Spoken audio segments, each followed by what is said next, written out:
Halo, selamat siang. Ketemu lagi di channel YouTube Kurniawan Family. Saya selalu pastinya kalau siang bersama dengan si cantik. Jadi guys, biasanya kalau kita makan siang hunting kuliner di luar ya. Ya, tapi terkadang kita di rumah juga. Cuman ini kita hari ini khusus spesial di rumah. Karena memang tadi ada beli barang juga, terus ada masakan spesial juga nih kayaknya. Ya, masak terong balado, cumi, sambal udang dan sayur. Terong dan udangnya itu biasa guys. Yang bikin spesial adalah ceng, lihat nggak ada hijau-hijau guys. Nah, itu yang bikin spesial alias petai. Itu resep kecantikan guys. Dia sambil makan ya guys. Kamu udah makan? Ini dapat dari kantor kah? Iya, tadi waktu rapat ada jatah ini ya, papa makan di rumah. Itu ada jagung pak. Oh iya, jagung lagi, berarti nggak usah pakai nasi. Jagung. Ambilin jagungnya. Mau dia pilih nggak? Langsung ya di Udah sini. langsung udah pada makan kok. Jadi makan yang lainnya. eh, Mama ambilin gelas ya? Boleh minum. Ini kita mau ngobrolin sesuatu yang ini ada dua kubu guys.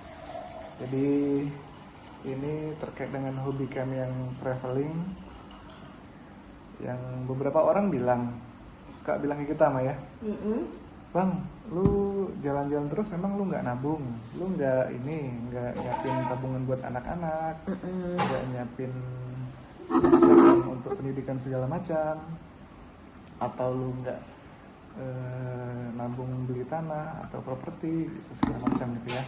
Nah jadi memang kebetulan kita berdua nih Maya, memang hobinya itu traveling, suka jalan-jalan. Dulu kita pertama kali traveling dari tahun 2000. Suka menabung juga tentunya. Bisa traveling karena pasti menabung guys. Ya, dari 2012 kita pertama kali ya. Iya. Ke KL waktu itu berdua, anak-anak nggak ikut. Nah, Itu pertama kali jalan-jalan ke luar negeri. Tapi sebelumnya saya sudah lebih duluan jalan-jalan ke luar negeri sama kakak. Dulu suami nggak hobi jalan-jalan. karena dulu belum ada fulusnya guys. Dulu kerja gitu ya. Nah sekarang menikmati hasil kerjanya guys. Ini kembali ke bahasan tadi. Jadi memang dengan kita traveling guys, itu kita bisa membuka wawasan cakrawala berpikir, atau ya kata orang itu nggak seperti katak di bawah tempurung ya guys ya. Artinya kamu bisa lihat di mana pemandangan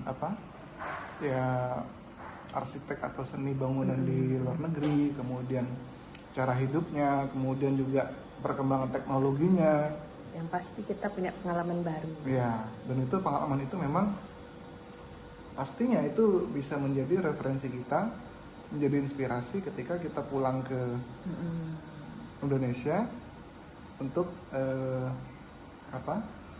hal yang kita lakukan sehari-hari gitu ya. Dan setiap pulang dari luar negeri, hal yang saya rasakan itu merasa lebih bersyukur tinggal di Indonesia. Kenapa? Karena kalau di sana itu, di luar negeri itu apa-apa mahal, ya kan? Mau makan mahal. Tapi mama biasa belanja juga. Ya, maksudnya Mumpung ya. Kalau untuk belanja kayak shopping itu sih lebih murah sih malah di luar negeri ya kan? Ya? Iya, tapi kalau untuk makan lebih mahal. Ya kayak kita ke Eropa kemarin makan nasi goreng Pattaya ya. Itu mau 400.000 seporsi loh guys.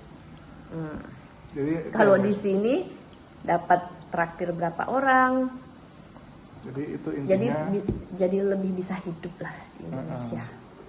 Intinya dengan traveling itu ya bisa lebih membuka cakrawala berpikir kita, kemudian juga informasi-informasi teknologi segala macam gitu guys ya.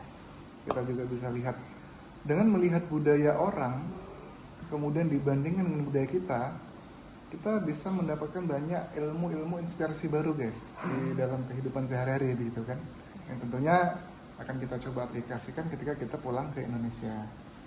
Nah tapi kami juga tidak kontra juga nih dengan teman-teman yang memang hobi nabung properti, ngumpulin tanah, rumah, kemudian kendaraan. Itu silahkan, artinya ya mungkin preferensi atau kepuasan orang tuh berbeda-beda gitu ya guys ya. Mungkin ada yang senang atau ada yang merasa puas ketika ya punya rumah banyak, tanahnya banyak, kemudian juga kendaraan banyak. Nah itu silahkan, artinya itulah kembali kepada memang preferensi masing-masing. Dan punya properti aset yang ini juga bagus ya, tadi itu untuk misalnya persiapan untuk biaya sekolah anak segala macam gitu ya guys ya. Nah tapi kembali lagi lah, masing-masing itu ada plus minusnya, tinggal ya kita mau hobi kita, preferensi kita kemana gitu kan Mak. Tapi kita juga punya rencana untuk masa depan, tentunya ya rencana properti lah di masa depan, ya kan. Misalnya kita mau bangun suatu bangunan itu, rencana kami ke depan mau bangun ini ya kos-kosan. Ya kalau nanti rezekinya ini ya, Rezekinya ya. lancar, cukup, makanya kita nggak bertahap lah, ya kan. Karena kita tahu semuanya tidak bisa instan. Maunya itu kalau punya properti yang bisa menghasilkan duit ya, menghasilkan keuntungan. Misalnya Kalau ya seperti kos-kosan ya kan, setiap bulan adalah pemasukan. Jadi kalau kita kan udah punya rumah lalu bangun rumah lagi. Ya nanti rumahnya kosong kan sayang, atau mungkin dikontrak juga ya. Bisa, cuman kita lebih melirik ke usaha kos-kosan untuk kedepannya lah. Makanya lagi menabung lagi nih. Bung menabung biar untung. Jadi gitu ya guys ya, obrolan singkat kita siang hari ini terkait dengan properti versus traveling. Masing-masing bagus, masing-masing baik, punya plus minus. Nah, tinggal kembali kepada preferensi pemirsa sekalian. Kalau hobi traveling silahkan lanjutkan, cuman jangan lupa nabung juga ya, karena jangan sampai kita harta habis, duit habis untuk jalan-jalan, tahu-tahu nanti untuk biaya pendidikan anak nggak ada gitu kan. Nah yang hobi koleksi aset, properti silahkan, ini juga bagus. Artinya nah itulah kembali kepada preferensi masing-masing dari kita terhadap menilai dari kehidupan ini pengen ke depan seperti apa gitu ya. Udah mungkin itu ya Maya, Bapak juga sudah selesai nih makanya. Sampai ketemu di video-video kita berikutnya. Jangan lupa Subscribe, like and and comment. share. Assalamualaikum.